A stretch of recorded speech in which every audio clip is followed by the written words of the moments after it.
मला एवढंच विचारायचं, जर कृषी क्षेत्र केंद्रस्थानी असतं तर महाराष्ट्रात शेकडो शेतकऱ्यांनी आत्महत्या केल्या असत्या का? अध्यक्ष महोदय, आपण फक्त शेतकऱ्यांचं सरकार म्हणतो, शेतकरी कृषी केंद्रस्थानी म्हणतो, पण सगळे निर्णय आपले हे शेतकरी विरोधी असतात.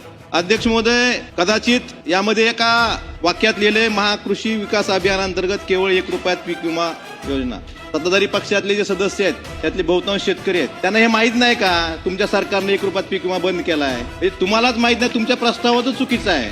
म्हणजे तुमचं शेतकऱ्यावर किती लक्ष आहे किंवा शेतकऱ्यांसाठी तुमची आत्मीयता किती आहे ह्यातून दिसून येत. तुम्हाला माहित सो नाही, तुमच्या सरकारनं 1 रुपयातला पीक विमा बंद केलाय आणि तुम्ही तर लिहिताय 1 रुपयात पीक विमा. म्हणजे शब्दाचा कसा हे दिला होता कशाला सांगा, माहित होतं दिला होता, ह्याच्यावर तुम्ही मतं घेतली, कधी देणार आहोत, का बंद केला, सांगा ना मग का बंद केला.